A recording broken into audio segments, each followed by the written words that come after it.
Our seedlings are doing fabulous, and although I've got them in a sun window in the house, I'm letting them be outside a little bit today to just get a little bit stronger sun so they can be protected when I put them in the garden.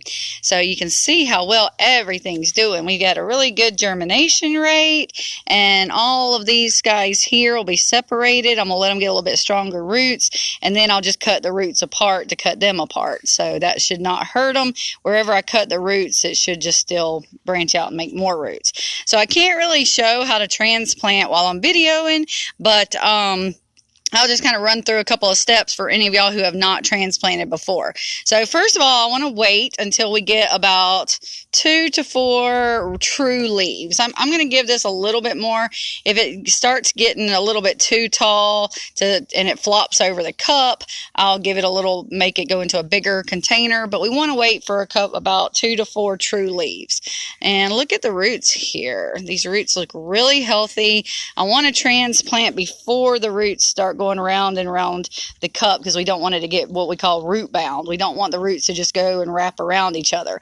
Now, if they start going around a little bit, no big deal. We just take them out and slice it, but we don't want them to get root bound by going round and round on top of each other. So we definitely want to transplant before that. Look at these cool roots. Typically, your roots are going to be twice as long as what you see above the ground. And I really like seeing the roots nice and white. No root rot going on at all. The roots here, you can't really see as well. Little tiny delicate roots, maybe you can see those. So I'm going to wait till these need to get a good bit bigger. So when I want to transplant, when I get about 2 to 4 true leaves, or these get a little bit too, the roots start outgrowing the container, or these get a little bit too big and start flopping over, I'm going to put my hands over the soil and I'll upside down. Okay, we do not want to pull our plant up.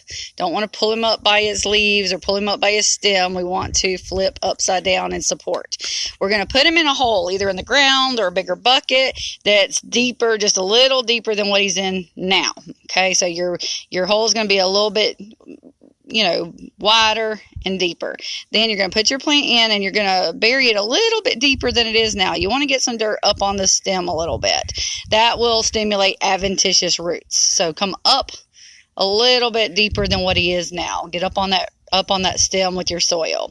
Last step, you're going to water really well, because as you're doing all this, it's going to create air in the soil that you're putting these in.